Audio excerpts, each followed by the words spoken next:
Hey guys, welcome back to another video. I'm going to be teaching you guys how to spray with the AK-47 and the basic M4 A1s and A4s. So first of all, in this video, I'm going to talk about how spraying is not that efficient in this game and how it actually gives a lot of drawbacks for you in a gunfight. So I want you guys to know the basics of what spraying is and how to spray and what a spray pattern is like, because first of all, it's not like CSGO where you need to spray. This game is much more different. The hitboxes are much bigger and there's a lot of different metas and RNG that goes into this game. So it's not like CSGO where you need to learn how to spray, and you don't need to be the best at spraying in order to be good at this game. I'm just saying that spraying can be useful, but it is most of the time it's not that useful. So let's start off with the basic AK-47 spray. So if I just hold down without even moving my mouse, this is how the AK-47 spray would look like. It would look like a reverse 7, as you can see. So in order to make my bullets go straight instead of going into that weird reverse 7, I'm going to be pulling the opposite way, the opposite direction of so it would look something like this. So let's say, for example, this is my target right here, alright? I'm going to be pulling down, I'm going to be pulling to the left, and then pulling back horizontally to the right. And all my bullets should be landing in that little area right here, in this little area right here. So I'll demonstrate a spray for you. I'm not the best at spraying, this is a disclaimer, but I know enough to teach you guys.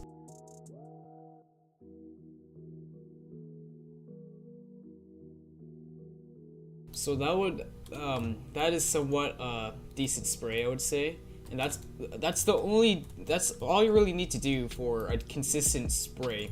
You know, it doesn't need to be like really perfect. It doesn't need to be like dead on the opponent because of the gigantic hitboxes, and they're most likely gonna move into one of those bullets. So that concludes our sprays. And I'm going to explain to you guys why sprays are not very useful in this game, considering the metas and the different mechanics it uses. It's not like CSGO where you should always spray. In this game, it's more about aiming for the head and burst firing, tapping, or you know, just simple couple bullets each time you hold down your mouse button. All right, it's not like really like spraying is not really a skill that you should pick up in CB. In CSGO, if you're thinking about transferring to CSGO, like if you're like a new CSGO player and you came from CB, I recommend practicing your spray in CS, but not for CB. Like CB sprays are not very useful in my opinion. They really do not help you at all, considering the fact that you can kill someone within 3 bullets and it'll be fine. And a spray, first of all, it's gonna be inaccurate because of the gigantic recoil they have now. They're using source patterns, and second of all, it's just like once you kill one enemy, you can't really switch on to another. Like say for example, there's a guy right here, I sprayed him and then I kill him, and I can't really spray transfer it onto another enemy. So that's the downside of spraying, and I personally think that you should not be spraying. Spraying is not really useful at all. So when you're in a gunfight, you're most likely gonna miss a bunch of your shots if you're spraying. Maybe you'll get lucky and hit them on the head before they kill you. But say for example, if you miss like the first 8 bullets, I would say, then you already lost. You can't win that gunfight. There's no way you can win that gunfight if you miss at least 8 bullets. That's why like short bursting, like just bursting like this, and counter strafing is so important, right? Because first of all, you're making yourself a harder target to like shoot, right? If you keep moving, right, you're a harder target to shoot. If you're standing still, right, oh wow, you're literally at target. It's much easier for the opposing team or the opponent to shoot at you if you're standing still like this. You gotta be like moving, you gotta have a lot of movement.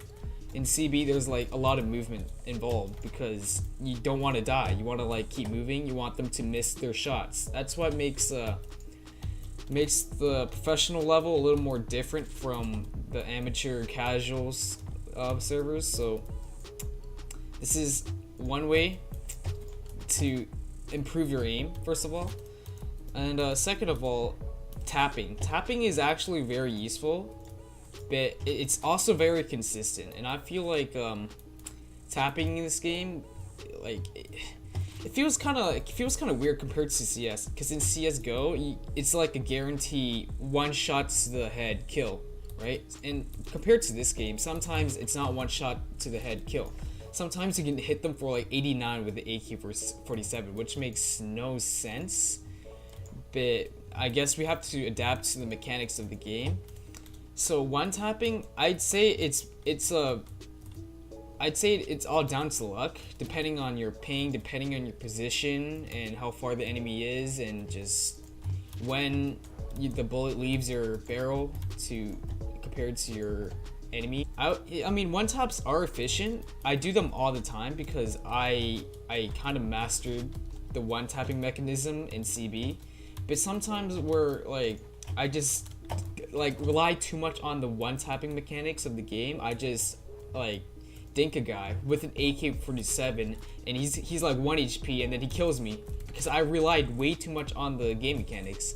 And that's a mistake I've personally made, and I just want to tell you guys to never trust the game mechanics. You should always go for burst fires. Even like if you want to make sure that your opposing enemy is dead, burst fire. Don't tap. Tapping, you can dink him. And it's gonna be unfortunate for you. You're gonna be tilted right after that. Personally, for me, I've been tilted so many times by dinking some guy in the head with an AK-47. So yeah, my recommendation to increase your chances of killing someone, burst fire. Just burst fire. And you should always practice the counter strafe and then have your crosshair ready. Your crosshair placement, which I'm going to talk about in another video, right? Your crosshair placement must be already ready for the opposing enemy, right? It needs to be right on their head as soon as you peek, and you got to practice these shoulder peeks, these counter strafes and stuff, and that way you can increase your chances of winning a gunfight. And yeah, I think this will be it for today, guys. I hope you enjoyed the video, and I'll be doing a new video soon.